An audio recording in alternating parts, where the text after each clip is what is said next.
Mateus capítulo 26. Eu falei o quê? Então eu errei, é 26. Era só para ver se estavam prestando atenção. Então, 26. Então, os meninos que erraram. Alguém tem que errar, e não pode ser eu. Mateus 26. Vamos ler comigo. Fica com a Bíblia aberta aí, você que tem o costume de anotar, vai anotando aí. Quando Jesus acabou de dizer essas coisas, disse aos seus discípulos: como vocês sabem, estamos a 2 dias da Páscoa, e o Filho do Homem será entregue para ser crucificado. Naquela ocasião, o chefe do sacerdote e os líderes religiosos do povo se reuniram no pátio do sumo sacerdote, cujo nome era Caifás. Vamos ler aqui até o 4. E juntos planejaram prender Jesus de maneira fraudulenta, diz a minha versão, está ali. De maneira fraudulenta e matá-lo. E os 5, contudo, diziam: não durante a festa, para que não haja tumulto no meio do povo. O texto começa, se você tem uma Bíblia, está escrito ali, conspiração contra Jesus. Jesus, ele dá uma palavra, e os sacerdotes, o povo que ficava no templo, começaram a tramar contra Jesus. Então, o que estava acontecendo? Jesus começou a trazer um tipo de palavra que confrontava os religiosos da época. A palavra de Jesus era uma palavra de confronto. E eles ouviram isso dias e dias, tempo em tempo. Jesus, por 3 anos, ele pregou. E o que ele mais falou foi contra a religiosidade da época. A religiosidade, ela exalta o exterior e esquece do interior. Então é aquilo que todo mundo vê. Então é aquilo que todo mundo olha. Esse é santo, esse é crente. Aí chega Jesus e começa a valorizar o interior. E ele vai dizendo: o que contamina o homem não é o que entra, mas é o que sai. Então Jesus começa agora a confrontar, chamar os religiosos de raposas. Ele começa a confrontar com algumas verdades. E nessas verdades, já chegando na crucificação de Jesus, eles tramaram. E olha só a maneira sórdida como eles fizeram. Veja o versículo 4. E juntos planejavam prender Jesus de maneira fraudulenta. O que maneira fraudulenta? Eles estavam querendo plantar uma mentira para prender Jesus. Porque da maneira correta eles não iam conseguir. Então eles estavam tentando, mais para frente, dentro do contexto, eles reuniram algumas pessoas que começaram a mentir. Que Jesus falou aquilo, que ele fez aquilo, e ele nada fez quando Jesus já estava lá no Sinédrio, lá para frente do texto. Mas eles estavam juntando, fizeram uma reunião, e sordidamente, malignamente, eles tentaram mentir para poder prender Jesus. Aqui a gente já entende um espírito maligno reinando para que colocassem um fim em Jesus. Vamos seguir o texto, versículo 6 agora. Vai para o versículo 6. Quando Jesus estava em Betânia, na casa de Simão, o leproso, aproximou-se dele uma mulher com um frasco de alabastro, que continha um perfume caro, e ela derramou sobre a cabeça de Jesus, quando ele se encontrava reclinado à mesa. Depois desse episódio que eles se reuniram, guarda essa informação aqui, eles se reuniram para prender, para fazer alguma coisa, mentir para poder prender Jesus. Jesus começa agora um outro período. Jesus está dentro agora da casa de Simão. E ele está ali, Marta, Maria, João, Lucas vai falando sobre esse encontro também, João vai falando sobre esse encontro, que estava ali Lázaro, Marta, eles estavam ali. De repente, chega uma mulher, chega ela, e joga um frasco, e começa a lavar os pés de Jesus. Quando ela quebra esse frasco, os discípulos que estavam em volta, eles ficam abismados. Vamos seguir no texto, versículo 8. Ao verem isso, os discípulos se indignaram e perguntaram: por que esse desperdício? Então assim, quando ela joga, eles falaram assim: por que esse desperdício?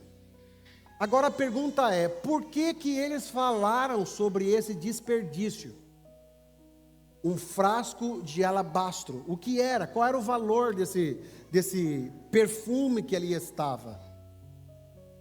O texto ele vai demonstrando lá em Marcos capítulo 14, marca aí Marcos 14, ele vai dizer que esse frasco custava 300 denários. Então preste atenção, 300 denários custava esse frasco. 300 denários é o que vale, um denário equivale a um dia de um trabalhador comum. Então entende-se, dentro desse contexto, dá para a gente entender que 300 denários daria um ano de trabalho. E essa mulher pega o frasco e quebra um ano de trabalho. Segundo uma cotação em dólar de 2003, então vamos colocar para mais ou para menos, estaria custando esse frasco, os 300 denários, uns 10 a 12 mil dólares. Essa mulher chega e derrama aos pés de Jesus. E quando alguém faz isso, a gente se alegra. Aquela mulher, ela dá o tudo dela, não é verdade? Ela jogou o que tinha de melhor. Algumas tradições, eles vão dizendo que esse frasco, ele era guardado de família para família. Então, às vezes, passava de geração por geração. Alguns outros dizem que muitas prostitutas usavam também esse frasco. E quando quebrado aquilo, ela estava dizendo, porque ela usava, ela tinha a sua noite, e quando ela terminava de ficar com o cliente, ela usava justamente aquele perfume para passar e para continuar a vida dela. Então, algumas tradições vão dizendo que esse perfume ele é tão valioso que não é só o valor, ele era passado de família por família. E chegou nela. Agora ela pega o que há de mais valioso e joga aos pés de Jesus. Aqui eu já tiro uma pergunta para nós. O que de valioso você tem colocado aos pés de Jesus? Quanto tem custado para você servir a Jesus? E aí fica com essa informação na cabeça, que nós vamos trabalhar com 2 valores aqui. Nós vamos guardar 2 valores aqui. Qual é o valor que você tem, o valor que você dá para Jesus?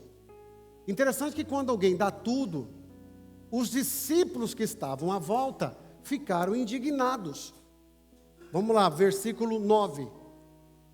Este perfume poderia ser vendido por um alto preço e o dinheiro ser dado aos pobres. É uma posição justa, não é? Olha só, é uma espiritualidade justa. Por que gastar esse dinheiro? Por que não dá para os pobres?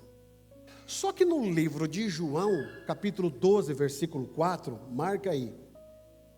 Quem se indignou com isso foi Judas.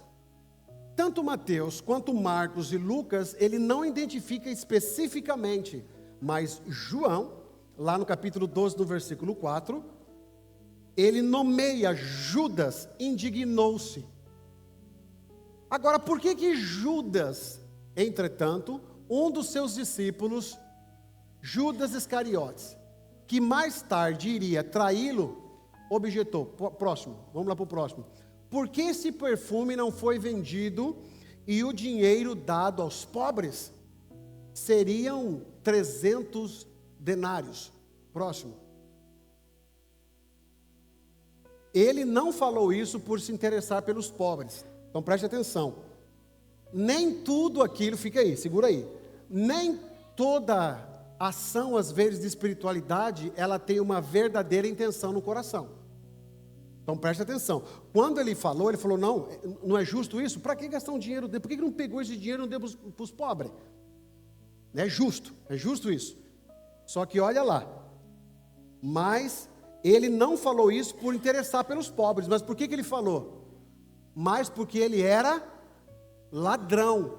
E sendo responsável pela bolsa de dinheiro, que ele que tomava conta do dinheiro, costumava tirar o que nele era colocado.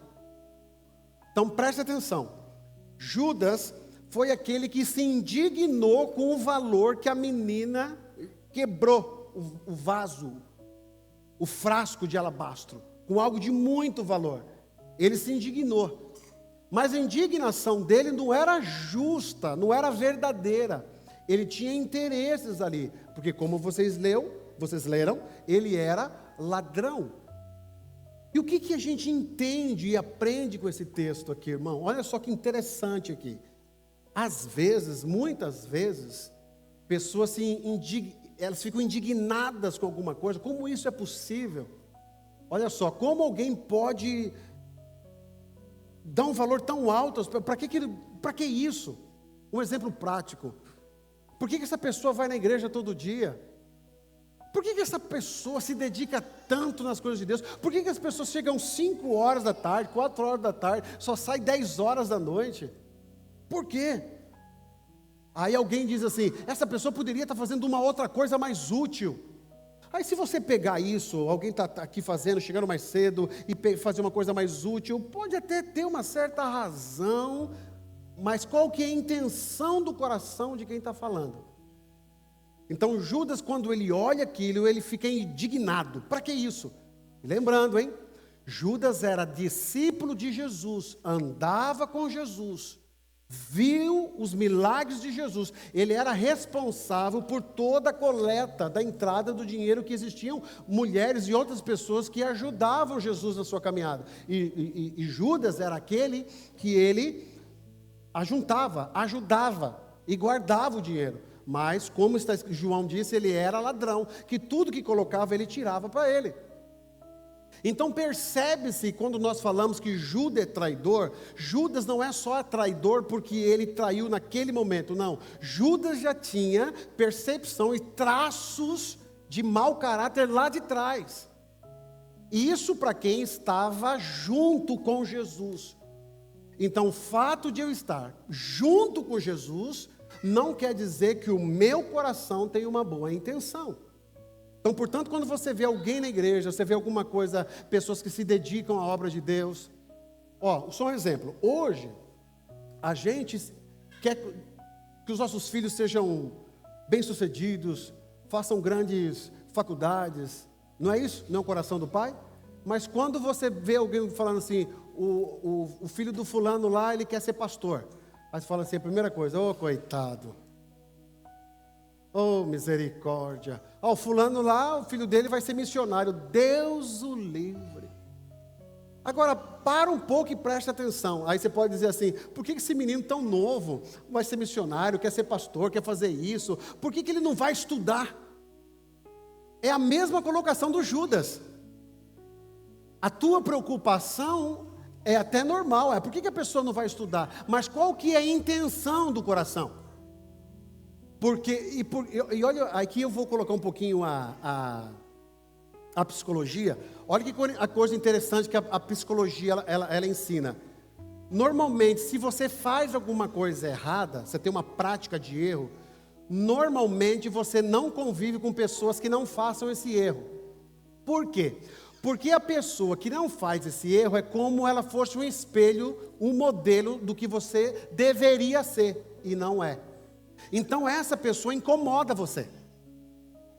Essa pessoa incomoda você. Então você se afasta desta pessoa. Então olha que interessante. Aquilo que é normal de buscar o Senhor, hoje deixamos de lado. Ah, por que a pessoa não vai ganhar dinheiro? Por que a pessoa não faz isso? Por que a pessoa não quer fazer isso? Aí eu estou falando de todo mundo, irmão. Agora, qual que é a intenção do coração? Porque às vezes você tem uma chamada específica de Deus, mas você não quer. E aí quando você vê alguém, Deus guiando ela para um caminho, você fala assim, para que esse coitado vai por esse caminho? Então Judas se indignou com aquele valor, mas ele se indignou, e olha só sempre a mensagem do religioso. Para que isso, gente? Para que isso? Por que não pega esse dinheiro e não dá para os pobres? O que Jesus falou? Vamos continuar aqui, versículo 10. Percebendo isso, Jesus lhe disse, por que vocês estão perturbando essa mulher? Ela praticou uma boa ação comigo. E olha só que Jesus vai falando no 11. Pois os pobres vocês sempre terão com vocês, mas a mim nem sempre terão. Então olha só, aqui poderia ser um cunho aqui socialista, né? Realmente pega e vende e dá para os pobres. Sim, poderia ser um cunho bem socialista. Mas o que Jesus estava dizendo ali naquele momento? Que aquilo ali era muito mais do que algo de ajudar os pobres. Falou, os pobres sempre terão entre vocês, mas essa mulher, olha o que ela está fazendo. Então o que traz isso para nós? As outras coisas sempre vão ter. Agora, qual é o valor que você tem dado a Jesus? Qual é o valor que você tem colocado diante dele? Será que você tem um coração de Judas, no sentido, para que isso? Para que ir para a igreja desse jeito? Para que se preparar para isso? Para que ler a Bíblia desse jeito? Para que fazer isso? Você é aquele que fica indignado quando você vê alguém buscar o Senhor e você fala, para que isso? Uma menininha tão nova, para que isso? Um rapazinho tão novo, poderia trabalhar, ser um empresário, para que isso? Agora, Deus conhece a intenção do teu coração. Deus conhece a intenção que está dentro da tua alma. Então Judas ficou indignado. Vamos caminhando para o texto. Bora lá. Versículo 12. Quando derramou este perfume sobre o meu corpo, ela o fez a mim ela fez a fim de me preparar para o sepultamento. Em verdade lhe digo que onde quer que esse evangelho for anunciado, em todo o mundo também, o que ela fez será contado à sua memória. Mais de 2000 anos depois, está nós aqui falando dessa história. Então Jesus falou assim, o que ela está fazendo tem algo profético nisso. Eu vou morrer, ela está ungindo. E aonde o evangelho for pregado, as pessoas vão falar desta mulher. Então vamos lá agora ao versículo 14. Então um dos 12, chamado Judas Iscariotes, dirigiu-se ao chefe do sacerdote e lhe perguntou, o que me darei se eu entregar a vós? Acordaram com ele, quantas? Então vamos lá. Você lembra que no início do texto, eles se reuniram para conversar e mentir e para matarem Jesus? Lembra disso? Lá no início do texto. Passa a festa, passa o local onde Jesus estava, Judas fica indignado, e o que ele faz? Ele decidiu ir lá com os sacerdotes e oferecer Jesus. Então presta atenção aqui, irmão, o pecado sempre começa pouquinho, mas ele vai aprofundando. Ele sempre começa de uma maneira que você acha que não tem problema, mas você está sendo tragado por ele. Então Judas já era um ladrão, ele já tirava o que não era dele, ele já pegava aquilo que não era dele. E aqui a gente aprende uma coisa muito interessante, presta atenção. Aquilo que é para você, é seu.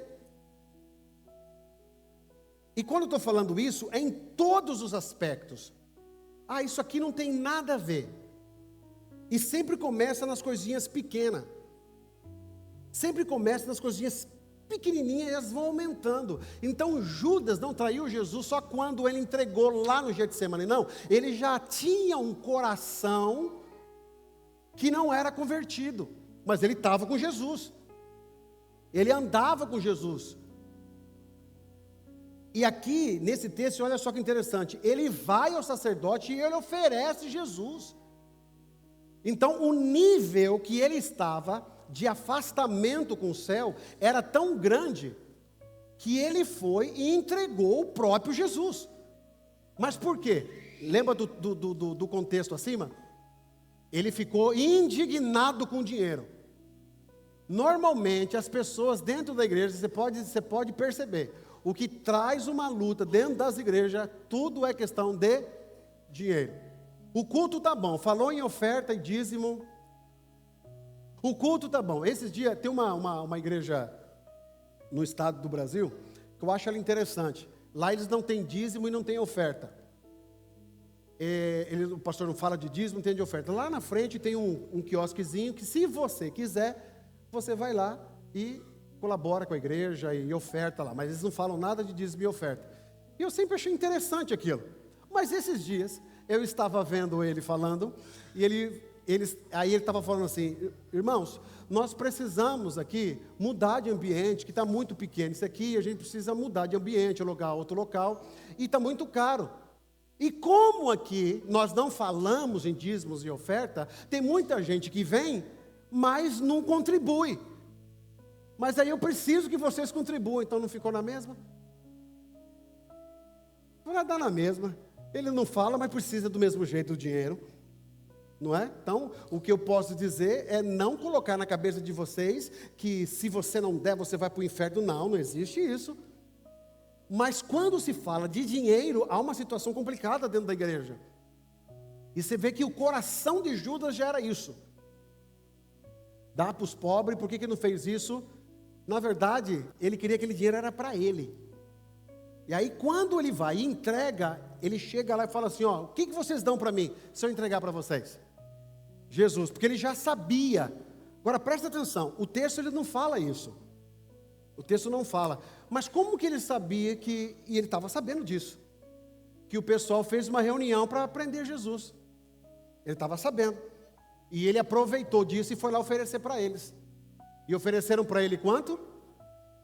Então vamos trabalhar com dois valores. Quanto era o frasco de perfume que a mulher gastou? Por quanto que Judas vendeu Jesus? O valor que ela tinha, ela deu tudo. O valor que Judas vendeu Jesus, não era nada. Aquilo que você mais dá, é o que mais tem sentido de valor para a tua vida. Leve isso para você. Aquilo que você mais se entrega, é o que tem mais sentido para você. Judas, ele negocia por um valor de 30 moedas de prata. 30 moedas de prata, marca aí, por favor, você vai encontrar lá em Êxodo, capítulo 21 e 32, deixa marcado. Era o preço de um escravo. Põe aí, Êxodo, capítulo 21, versículo 32. 30 moedas de prata era o preço de um escravo.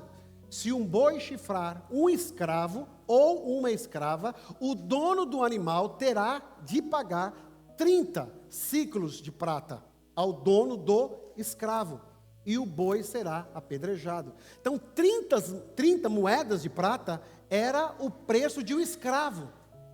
Judas vendeu Jesus por um preço de escravo. Ele foi vender Jesus por um preço de alguém que não tinha valor. Ele estava tão preocupado com o frasco que custava 300 e vendeu por 30. Então percebe que o valor que ele dava para Jesus. E aí essa pergunta é para nós aqui, antes de nós avançarmos. Qual é o valor que você tem dado para Jesus? Qual é o valor que você tem dado? E tem muita gente nos nossos dias de hoje vendendo Jesus por 30 moedas de prata. Como é, pastor, que eu vendo? Não dando valor na grandeza que Jesus representa para você. Toda vez que eu não tenho a essência da grandeza do que Jesus representa para mim, eu estou vendendo Ele. Você está na igreja, você aproveita dos benefícios de ser cristão, você está envolvido, mas vendendo Jesus. Por quê? Porque sempre tem alguma coisa maior do que Jesus. Tudo que envolve Jesus, você troca fácil. Tudo que envolve ser fiel a Jesus, e aqui eu não quero ser pobre no sentido, você não veio na igreja, você foi para uma festa, você deixou a igreja para ir numa viagem. Não é disso, é muito mais profundo do que isso. Às vezes você deixa Jesus nas tuas atitudes.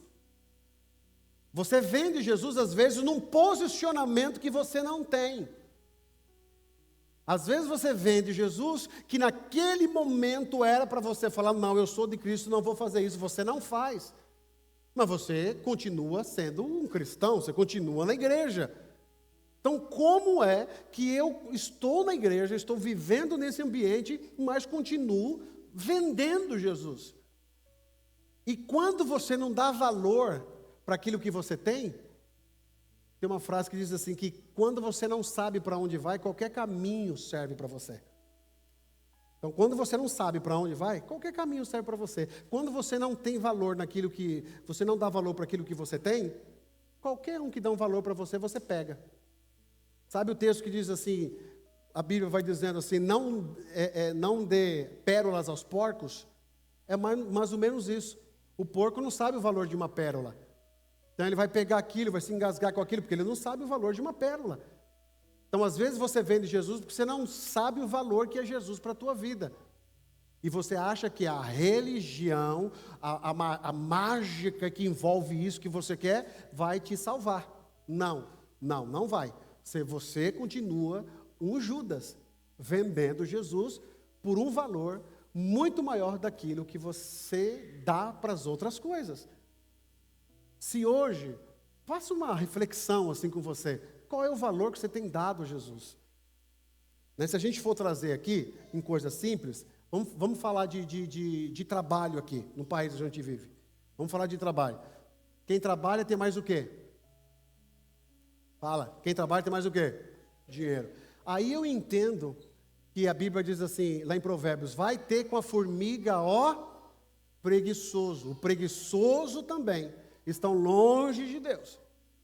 Mas a Bíblia também diz assim, que aonde está o teu coração, aí está o teu tesouro. Então vamos lá, se você trabalha por necessidade, para manter, para você conseguir alguma coisa diante daquilo, isso é justo.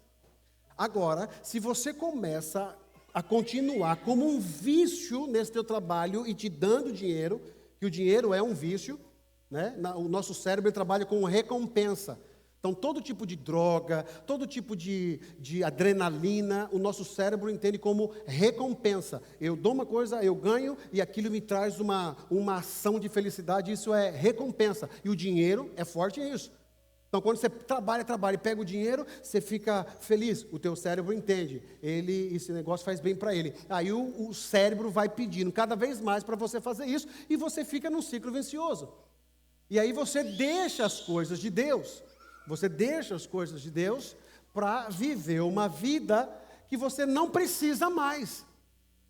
Você já está bem, você já tem tudo, mas você troca qualquer coisa, e aí eu vou falar, qualquer coisa você vende Jesus.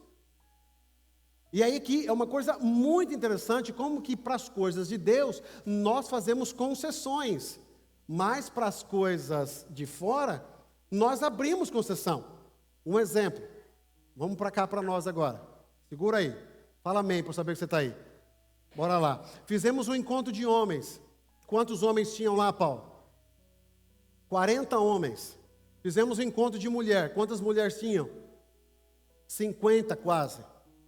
Pastor, que bênção. É uma bênção, mas só porque tinha comida. Porque quando faz culto, vem 12, vem 6. Agora a pergunta que eu falo, que eu penso, por que na hora que tem comida, na hora que é um negócio, vem todo mundo?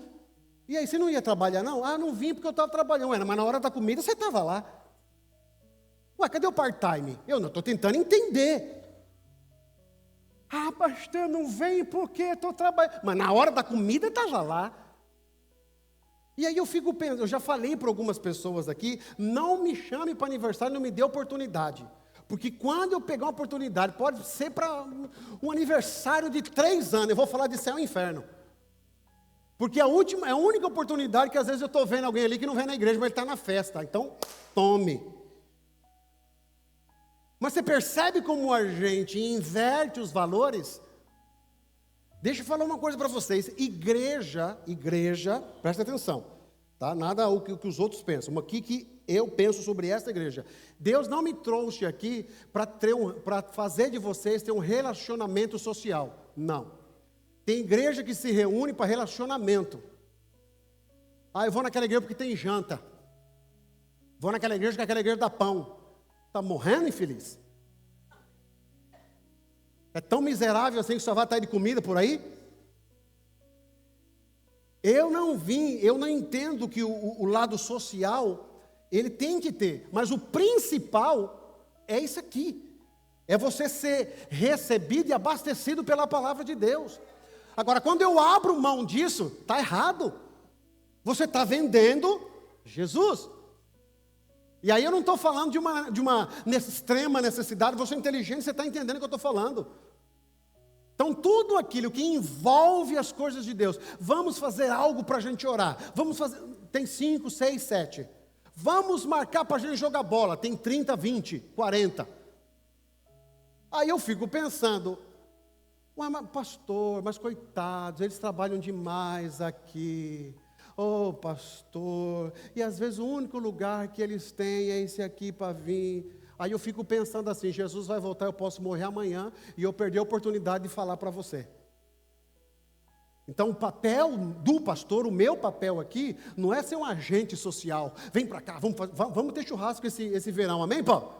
Vamos ter, vai ter, hoje já está tendo, vai ter, glória a Deus por isso, mas não é o principal da igreja. A igreja não foi chamada para... Porque assim, irmão, você já tem amigos lá fora. Eu preciso, a minha responsabilidade é abastecê-lo com a palavra. Então, quando eu inverto os posicionamentos, alguma coisa está errada. Por que você não vê mais na igreja? Tem gente que vem na igreja e some. Tem gente que vem, batizou. O senhor manda mensagem? Eu mando. Mas sumiram, irmão. Deu ninja, fumaça, sumiu. Tem gente que não vem desde quando o governo apertou. Pastor, eu não vou porque eu tenho um perigo e eu não quero ir aí. Engraçado que vai no mercado, vai na padaria, vai em todo lugar. E aí para a igreja tem a maior dificuldade. Eu nunca falei isso, mas agora é a oportunidade de falar. Você vai para tudo que é lugar, mas na igreja vai ter polícia. Não, na igreja vai estar o gelo ali. O que é isso? É você inverter os papéis. É você inverter. O que vocês querem para eu vender para vocês? Porque eu tenho uma prioridade maior. Então não se enganem. Estar na igreja não quer dizer que eu estou com Jesus. Aliás, eu posso estar agindo exatamente como Judas. Versículo 16. Desse momento em diante, Judas procurava uma oportunidade para entregá-lo. Então olha só. Que momento? Quando ele recebe, quando falam para ele do dinheiro, agora ele fica andando de Jesus, procurando um momento para entregar Jesus. Por quê? Jesus estava sempre envolto de muita multidão, e ele queria encontrar um momento que ele ia estar sozinho, para caguetar Jesus. Ele queria um momento certinho para acabar com Jesus. Irmão, estando junto com Jesus, andando com ele. Você acha que Jesus não sabia que era ele? Sim ou não? Sabia. E Jesus ali com ele. Tem Judas que tem que ficar perto de você. E Jesus ali com ele, caminhando com ele. E Judas procurando um motivo. O que é procurar um motivo? Está indo no zap. O rapaz foi para lá, ó. O rapaz foi para cá. O rapaz foi para lá. Olha lá, acho que ele vai estar sozinho agora. Aí no versículo 17, vamos caminhando. Versículo 17.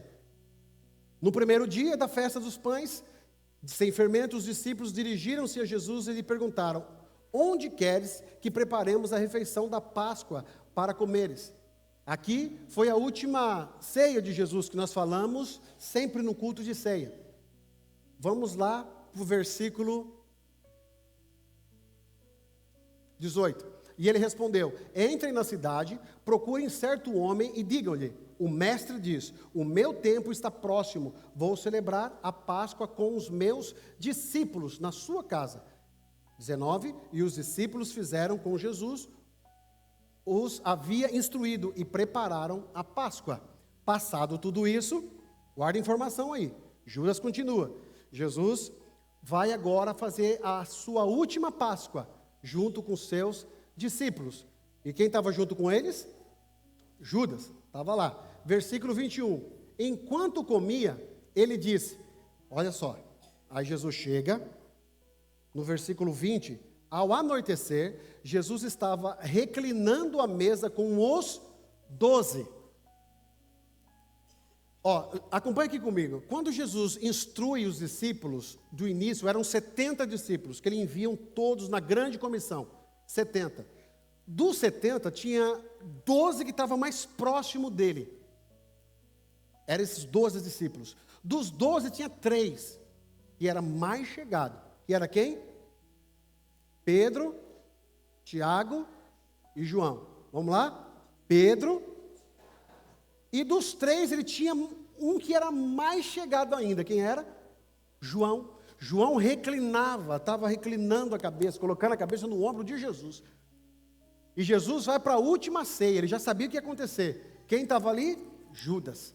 Estava lá. Então lembra da informação. Judas já tinha ido e já tinha o valor na cabeça, era 30 moedas de prata. Ele já estava. Ele olhava para Jesus e já via 30 moedas de prata. Já estava tudo certinho. Versículo 21. Enquanto comia, Jesus disse: em verdade lhe digo, que um de vocês vão me trair. Agora, olha que interessante. Ali, Jesus sabia que Judas estava ali. Só que ele falou para todo mundo, um de vocês vai me trair. E o que me chama a atenção aqui é o próximo versículo. Vamos descer no próximo versículo. 22. Eles ficaram muito tristes e começaram a dizer um após outro: por acaso sou eu, Senhor? Olha só, Jesus fala assim: um de vocês vão me trair.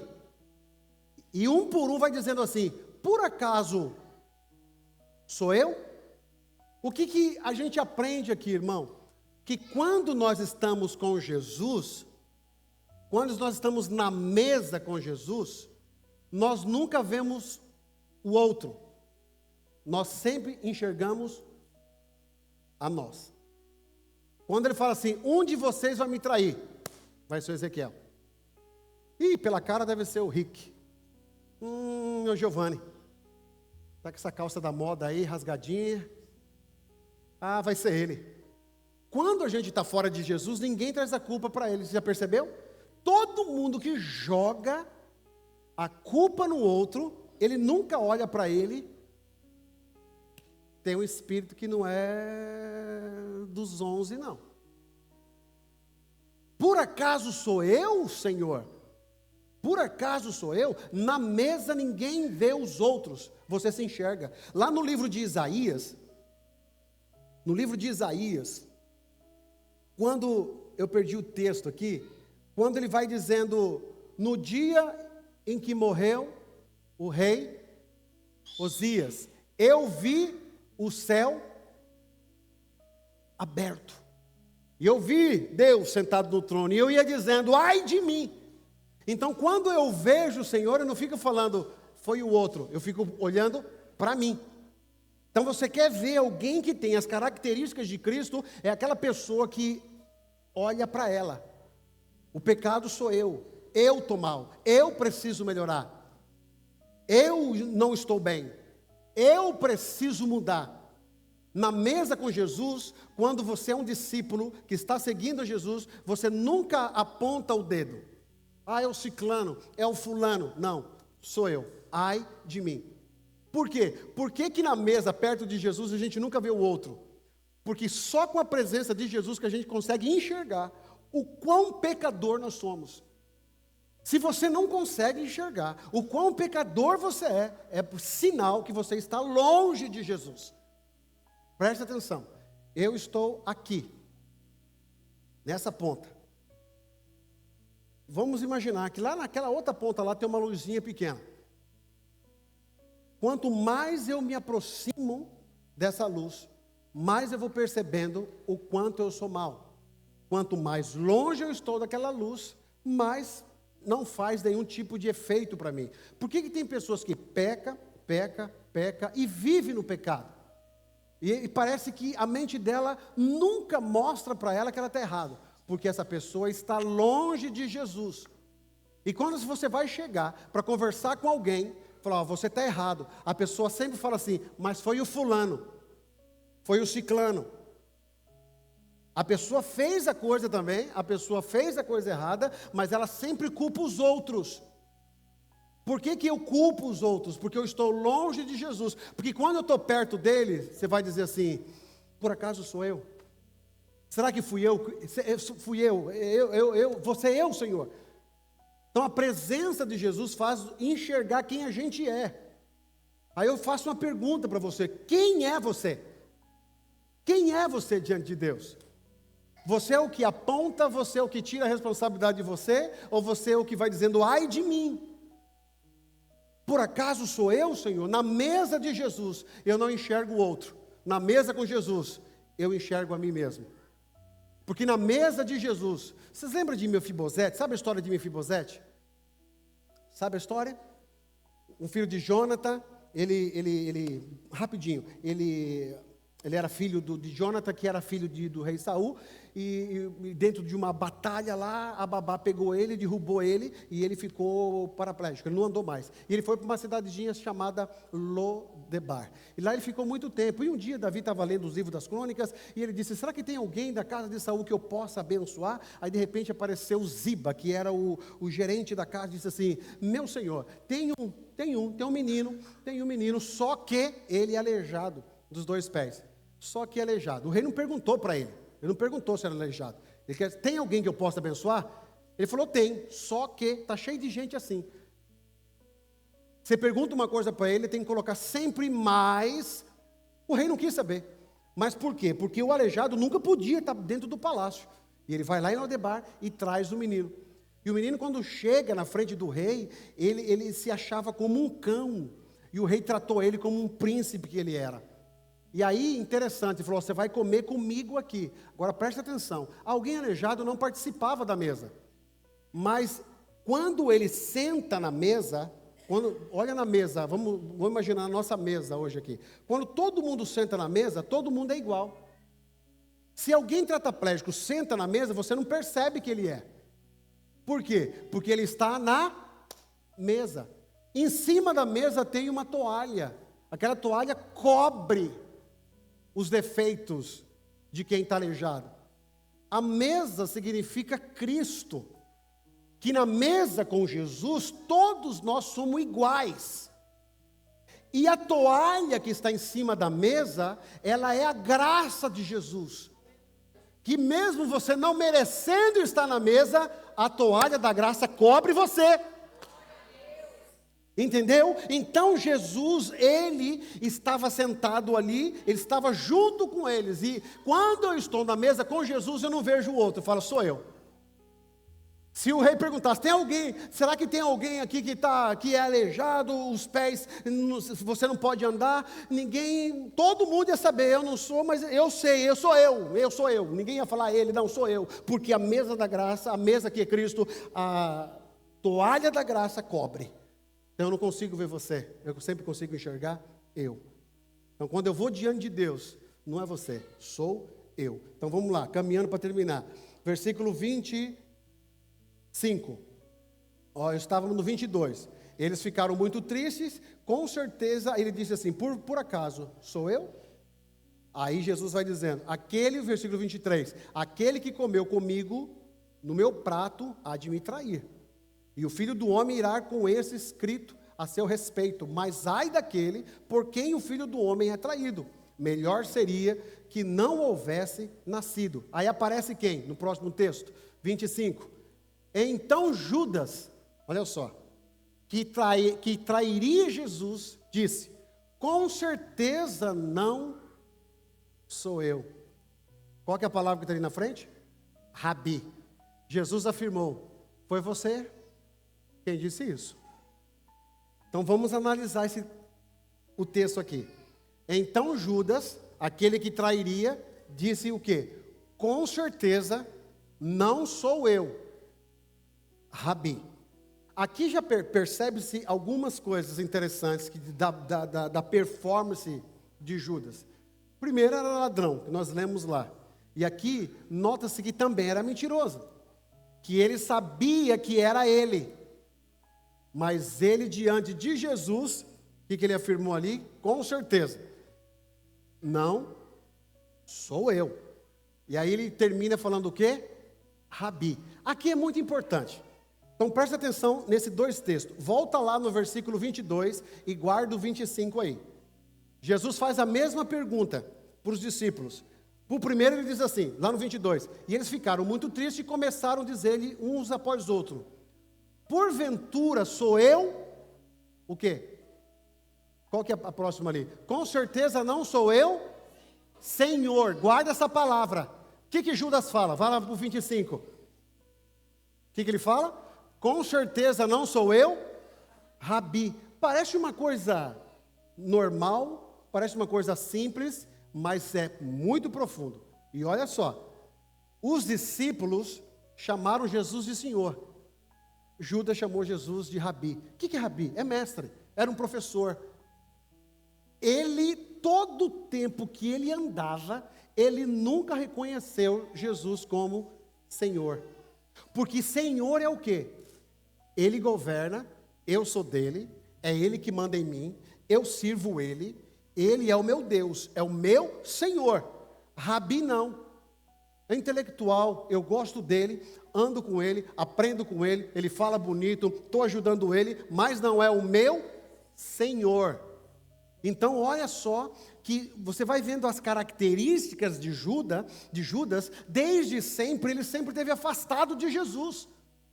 Então quantas pessoas que estão dentro da igreja, que não têm Jesus como Senhor, mas têm Jesus como Rabi. Como assim? É aquelas pessoas que gostam do ambiente, ela gosta de estar aqui, ela gosta da Bíblia, ela gosta de ler, até faz um curso de teologia. Aliás, eu conheço um grande filósofo no Brasil, de renome, e é ateu. Mas ele ensina a Bíblia muito melhor que muito crente, profundo na Bíblia. Ele gosta dos textos, ele ensina o texto, sabe história, sabe tudo de Jesus. Mas ele olha para Jesus e chama ele de Rabi. Agora, muitos estão no nosso meio chamando Jesus de Rabi, não de Senhor, porque ser Senhor dá trabalho. Quem governa a tua vida? É o mestre ou é o Senhor? Aqui vai definir tudo para você, a partir de hoje. Ou você segue o Rabi, ou você segue o Senhor. Se você seguir o Rabi, não tem problema. Você vai ser ensinado, você vai ser instruído, você pode até ser uma boa pessoa. Essa palavra pode trazer o efeito até de você evitar fazer muitas coisas erradas. Mas não é isso, o Senhor vai muito mais além do que isso. Venha a nós o teu, seja feita a tua, venha a nós o teu reino. Que reino é esse? Se tem um reino, tem o quê? Um Senhor. Se tem um reino, tem alguém que manda. Se tem um reino, eu obedeço. E aqui define aqueles que são do Senhor e aqueles que são do Rabi. É o tanto que você obedece. Se você gosta de estar no ambiente, se você gosta, até se batizou, se você vem para a igreja, até participa da igreja, mas não obedece ao Senhor, então você só é o discípulo do Mestre. Então, desde muito cedo, dá para a gente entender que Judas, ele não começou a trair, ele não traiu Jesus quando chegou o fato. Ele já tinha um coração afastado de Jesus. E Jesus vai dando oportunidade para ele. Quando Jesus pergunta na mesa, alguém vai me trair? Olha a oportunidade. Ele poderia falar, Senhor, sou eu. Eu pisei na bola, já vendi o Senhor, está custando 30 moedas de prata lá. Mas eu quero pedir perdão. Porque na mesa não tem ninguém perfeito. A mesma mesa que eu estou falando para vocês, tinha alguém que negou Jesus. A mesma mesa que eu estou falando para vocês, tinha alguém ali que duvidou de Jesus. Na mesma mesa que tinha ali, tinha alguém que falava demais, alguém que ficava no meio do povo, lembra de Filipe? Na mesa de Jesus, todos somos imperfeitos. Mas tem um detalhe aqui muito grande, que não é o tanto que você é imperfeito, mas é o tanto que você reconhece Jesus como o Senhor da tua vida. Tanto é que eu estou falando aqui dessa ceia, dessa Páscoa. Depois nós vamos ver a transformação de todos os discípulos. Pedro negou Jesus, mas recebeu o perdão, porque reconheceu. Por quê? Porque foi lá, mergulhou, teve oportunidade. Judas não. Quem sabe Jesus vem dando oportunidades e oportunidades para você, tanto na tua vida, e você não tem atentado a isso. E agora nós vamos para o final mesmo. Vai lá agora, lá no finalzinho. Versículo 47. Mesmo texto aí.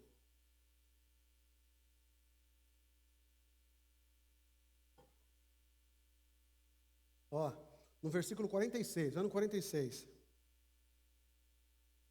Levantaram-se e vamos, aí vem o meu traidor.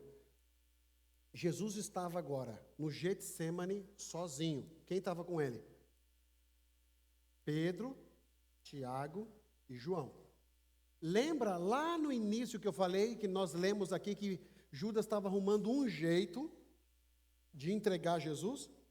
Ele encontrou o jeito.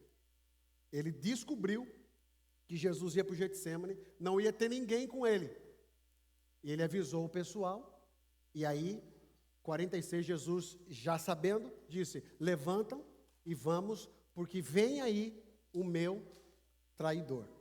Versículo 47. Enquanto ele ainda falava, Judas, e olha só, o texto sempre cita assim, ó, Judas, um dos 12, mesmo Jesus já tendo identificado e falado ele como traidor, o escritor sempre coloca ele, faz questão de dizer assim, um dos 12. O que isso quer dizer? Que enquanto a vida tem esperança, enquanto nós estamos respirando, Jesus vai dando oportunidades para você. Então segue lá. Com ele estava uma grande multidão, armada de espada e varas, enviadas pelo chefe do sacerdote, que ele pegou o dinheiro, e líderes religiosos do povo. Ele vinha na frente e agora atrás dele vinha uma multidão. Então olha só, aquele que andou com Jesus, agora estava guiando uma multidão para entregar Jesus, o Senhor, o Filho de Deus. Versículo 48. O traidor havia combinado um sinal com ele. Ele é aquele a quem eu saudar com um beijo. Prendam-no. Como que ele chegou? Olha como que ele foi meticuloso. Pessoal, eu vou entregar Jesus para vocês. Quero o dinheirinho aí, já deixa guardado.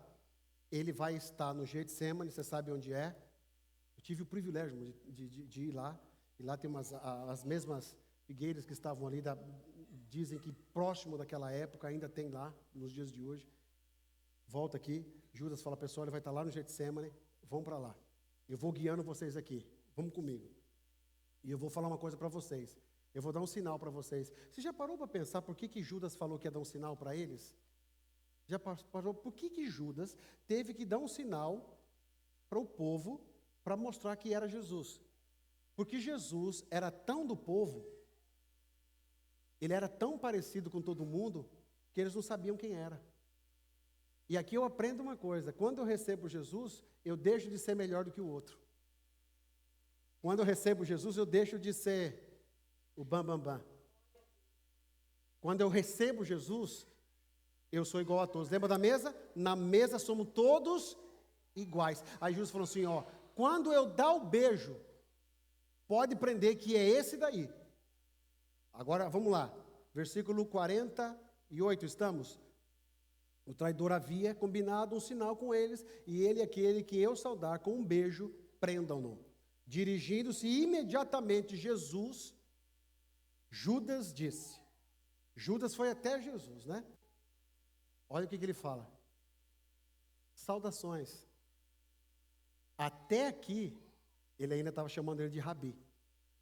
Você vê que tem gente, irmão, toma muito cuidado, eu sempre falo isso. Esses dias eu vi vou abrir aspas aqui, já estou indo para o final. Quem pode? Só mais 10 minutos. Fala amém aqui, irmão. Só para eu terminar, para concluir aqui. Tá. Não fala, já perdi. O filho de alguém de igreja, lá do Brasil, cresceu na igreja, cantando em todos os departamentos, cresceu, fazendo faculdade, e aí começou a se aventurar lá fora, começou a ir para o futebol e beber a cervejinha no churrasco, e bebe aqui, e bebe ali, e não tem nada a ver. Você sempre que o pecado começa assim, não tem nada a ver, e foi.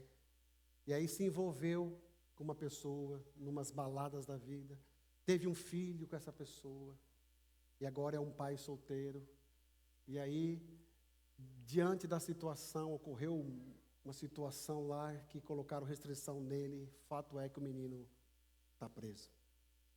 Aí eu fico olhando, começou tão bem, mas pelo caminho ele teve uma porta que ele foi, que não era para ele ter ido. E aqui eu falo para você, toma muito cuidado o caminho que você está indo. Toma muito cuidado. Reconheça Jesus. Tem pessoas que Judas era tão soberbo, que ele tinha razão do que ele estava fazendo, que na hora dele falar com Jesus, ele deu um beijo em Jesus, ele chamou ele de Rabi. Ele nem para dar um abraço nele naquele momento, Senhor, fui eu, me perdoa. Eu tenho certeza que Jesus ia perdoar ele, mas olha só, saudações, Rabi, e o beijou. O que Jesus falou para ele? Próximo. Jesus, porém, lhe perguntou: amigo, o que o traz aqui? Você percebe a capacidade do entendimento de Jesus, o Filho do Deus vivo aqui na terra? Saber que a pessoa veio traí-lo naquele momento, e ele ainda chama ele de amigo. Não vai dar tempo para eu entrar nessa questão de amigo, da tradução, mas Jesus chama ele de amigo. E Jesus é preso, e aí acontece tudo que vocês já sabem. Mas tudo começou com um coração de alguém que estava andando com Jesus, estava vivendo com Jesus, estava comendo com Jesus, que viu os milagres de Jesus, mas não reconhecia Ele como o Senhor da sua vida. Apenas reconhecia Ele como um mestre, como um rabi. E essa noite, essa mensagem, você medite nela essa semana. E pergunte para você mesmo: por acaso sou eu, Senhor? Quem é Jesus para você? Ele é apenas um mestre ou Ele é o Senhor da sua vida? Se você disser assim: pastor, Ele é o Senhor da minha vida, então como é que está a tua obediência diante do Senhor da tua vida? Faça uma avaliação dentro de você. Não percamos tempo, irmãos. Jesus está para voltar. O tempo, a porta vai fechar.